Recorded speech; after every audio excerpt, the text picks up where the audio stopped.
السلام عليكم ورحمة الله وبركاته أصحابتك وحنا جنال كمركز لسود واضح أدي هذا ومحسنتين مالمهن وين كلا مقنين ما أنت واحد طبعا كبش الله بيتونات سنة كلا بدو كون يسدح يلا باتنك وقال كانوا حربائنا نوجه الله حفلة بالعرن أو لجوء بالمرينا يي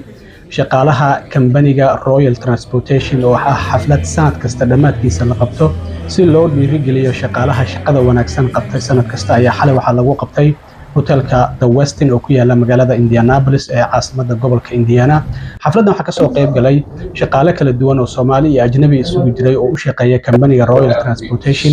maamulka company-ga iyo qaar ka mid ah dadka macaamilka la ah company-ga oo iyagu la dhacsan shaqada uu u qabto waxaana halkaasi looga sheekeeyay taariikhdii company-gan uu soo maray bilowgiisii ilaa iyo hadda halka uu marayo iyadoo sidoo kalena maamulaha iyo aasaasaha company-gan Isaaq Cawaale oo bilowgii xafladda soo dhaweeyay dhammaan shaqaalaha kala duwan iyo macaamilka company-ga Royal Transportation waxaana uu sheegay sawirada luqadda Englishka ku hadlayay in company-gan uu ka soo bilowday hal qof iyo hal gaari haddana uu marayo ku dhawaad 100 gaari iyo ku dhawaad 100 shaqaale ah isla markaana uu yahay company-ga ugu weyn bartamaha gobolka Indiana taasina waxa uu yiri waxaan uga mahad celinayaa shaqaalahan markastaba garabkayga taagan oo ila shaqeeya. I'd like to welcome you, all of you, and thank you everything you do. Royal start one man and one car many years ago, 15 years ago, and some of you been with me all along. Some of you come later. For all your hard working and dedication and the jobs you do, that's why the Royal has been success. And if you know,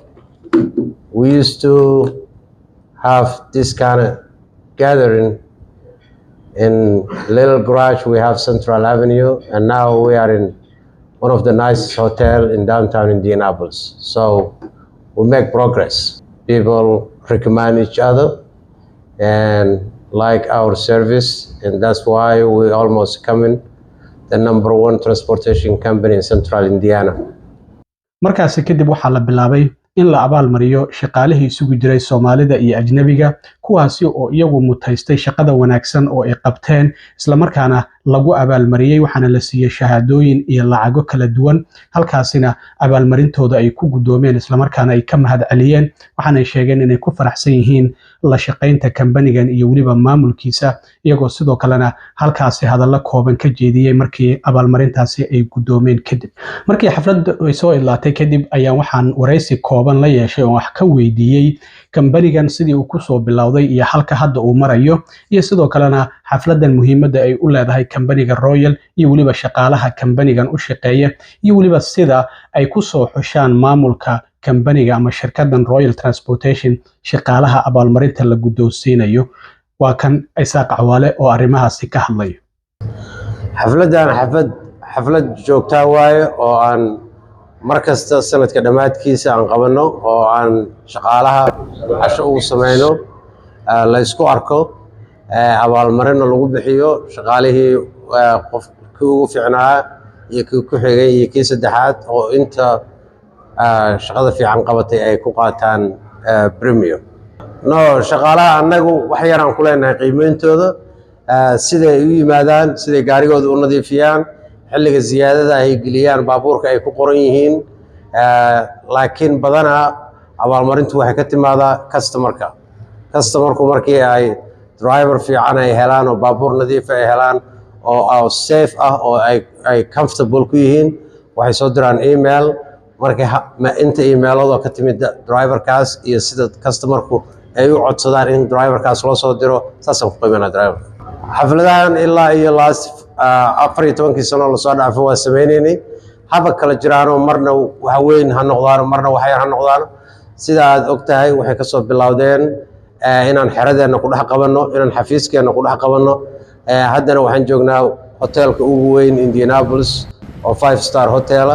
marka waxa waaye ilaahay maadiis waaye xilliyo badan aan soo maray laakiin inaan hadirtaan aan hotel ku qaban karno xafladii oo maaragtay ayagu ay cuntada noo kariyeen oo ayagu ay meeshii noo firaasheen oo anagu intaan iska nimiday aan wax cunay aan hadalnay aan ku raaxaysanaan isla tagayn shaqaalaha dhiirigelin ay u tahay maaragtay company-ga dhiirigelin ay u tahay shaqaalaha kaliya ma waxaa kasoo qayb galay some of our customer oo yimiday xataa marka shaqaaluhu in maaragtay looga mahad celiyo qofku hadduu wax qabto oo wax wanaagsan qabto in premier la siiyo oo looga mahad celiyo oo maaragtay wuxuu qabtay oo wanaagsanaa looga mahad celiyo aad bay u fiican tahay marka shaqaaluhu aad bay u farxeen caawa waad arkaysay ayaga qaar ka mid ah oo badan baa lacag qaatay qaaraa waxa qaatay inay shahaadada ninka ugu fiicnay kambaniga ay yihiin marka waxaasoo dhan dhiirigelintay ka mid tahay saddexa ka ahayd qayb kambanigu wuxuu ku muntaystay kambanigu waa kambani communityga u shaqeeya central indiana oo dhanna ka shaqeeya marka waxa waaye recommendationka iyo shaqadii wanaagsaneed oon qabanay xataa haddii aad tagto website-kan haddaad tagto waad arkaysaa sida customerku ay noo ammaanayaan annaga waxaan leenahay slogan la yiraahdo you only good as your last trip that means shaqadii ugu dambaysood qabatay ayaa wanaagaadoo dhan ku xiran yahay marka taas ayaan maaragtay markaan training garaynayna driverinta iyo shaqaalaha aan u sheegnaa qof walba hubna shaqada uu soo qabtay oo ugu dambaysay oo ku heli karaa shaqo kaleeto labaad wax ayaga dhan waxay ku xiran yihiin inaan wax wanaagsan samayno annaga hospitalitydan ka midna kambaniga hadda 17 sano iyo xoogaa ka shaqeynayaa Indiana hadda waa balaariyo hadda Ohio hataa xafiisaan ku leenahay oo Ohio guri baan ka iibsanay oo xafiisaan ka furanay oo shaqo badan aan ka qabanaa meelaha kaleeto dhan shaqaan qabanaa oo maaragtay mission laga soo dalbado dhan waa aadnaa we only charge them at tribal time so if you are in Cincinnati or St. Louis and you call us we're gonna charge you waxaan kugu jaad garaynaynaa intaan usoo soconayno laakiin shaqadii waa ku qabanaynaa meelan diidayna inaan shaqo ka qabanaa ma jirto gaarno oh absolutely we have a customer follow up so regardless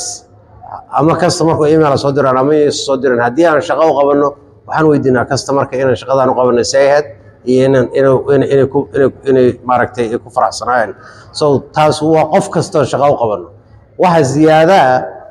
in customerku ay ayagu iskartaan ay yiraahdaan ninka shaqada noo qabtay ama gabadha shaqada noo qabatay waxay ahayd excellent driver sidii aan u jeclayn marka taas waxay darawalka marka waxaan leenahay boor oo xafiiska ku yaalo oo aan ku dhijino weekly driver ninkii bishaan ugu fiicnaa iyo emailkaas la soo diray oo intaan print garayna aan meesha ku dhijino waxaasoo dhan meesha ku jiraan ugu dambeyntii waxaan microphone-ka la dhex qaaday qaar ka mid ah shaqaalihii isugu jiray ajnabiga iyo Soomaalida kuwaasi oo abaalmarinta shahaada sharafka iyo qiimaha lacageed ee kala duwan halkaasi lagu gudoonsiyay waxaana iyaga hadleen sida uu dareenkooda yahay iyo waliba sida ay u arkaan in maanta loo aqoonsaday munaasabadaas loogu aqoonsaday in ay yihiin shaqaalihii ugu shaqada wanaagsanaa kambaniga Royal Transportation sanadkan hadda sii dhamaanaya waxayna sheegeen in arrintan ay dhiirigelin u tahay iyo in shaqadooda ay sii labalaabaan cilmiyow aad baan ugu faraxsanahay xalfadan Royal waxay qabataa sanad walba dhamaadkiisa waxay ku abaalmarisaa shaqaalahoodii kuwa ugu fiicnaa shaqaalahoo dhanna dhammaan way soo wada casuuntaa kambanigaana waxaa la soo shaqaynayay muddo 12 sano sanad walbana waa la qabanayay aad baan ugu faraxsanahay waxay noo tahay dhiirigelin darawaliintoo dhan iyo ninka kambaniga iska leh Isaaq Cawaale oo ah nin flexible shaqaalihiisa kala yaqaano shaqadiisana si fiican u qabto darawal walbana wuxuu qabtay uga mahad celiyo Oh, it's a beautiful thing. I mean, we've come a long way from being on Central Avenue, and we used to have it in the garage, and it would be cold. We'd have burners, but as usual, with every Royal function, everybody has fun. They enjoy it. So this is a big improvement. It's just showing growth of Royal over the years. Well, it just shows that hard work pays off. You know, people respect people who work hard, you know, that don't want somebody to just give them something. You come in, you work hard, and then Royal shows a way of rewarding people who work hard. My name is Rick Miller. I've been a driver for Royal Transportation for 4 years. I've known Isaac and the Wally family for 15, 20 years. His two youngest kids are my two youngest kids' age, so I've known his family forever. Royal Transportation, I've been a retired sales rep for 35 years, and Royal Transportation has provided just an amazing opportunity for me, not only just and my family, but the people that I have met and the people, we're all like family now. And it would not have been possible without Isaac and the folks here at Royal Transportation. Oh, this is like a year end. This is kind of a result of all of our hard work and all of Isaac's hard work. He's showing appreciation for his employees and it's an amazing event. This event,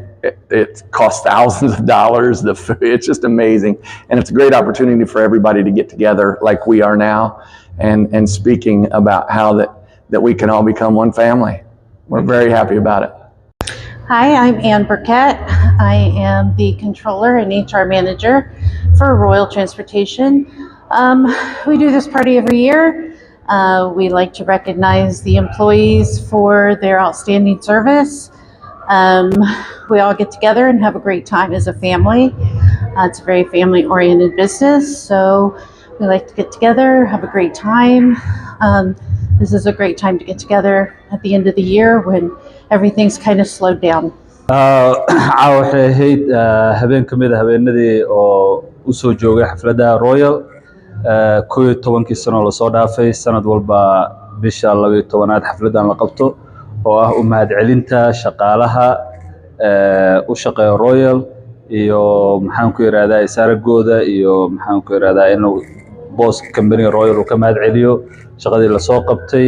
dadka mutaystay oo shaqo fiican oo excellent qabtana in maaragtay abaalmarin la siiyo dadkii kalentana ay dhiirigelin u noqoto company gadaal u soo biiray iyo dadkii maaragtay qofba meesha kala soo gaarayba marka waa fursad fiican shaqaalo ayagoo company ka wada shaqeeya fursad isku ma helaan maadaama shaqada iyo schedule-kii waxay kala duwan yihiin marka fursaday noo ahayd inaan caawa wada kulano oo sheekaysano rag badan aan meesha isku aragnay iyo gabdho badan oo 11 sano la soo dhaafay aan wada shaqaynaynay aad ay farxad u ahayd marka it's one of the usual kii shaqooyinka u soo joognay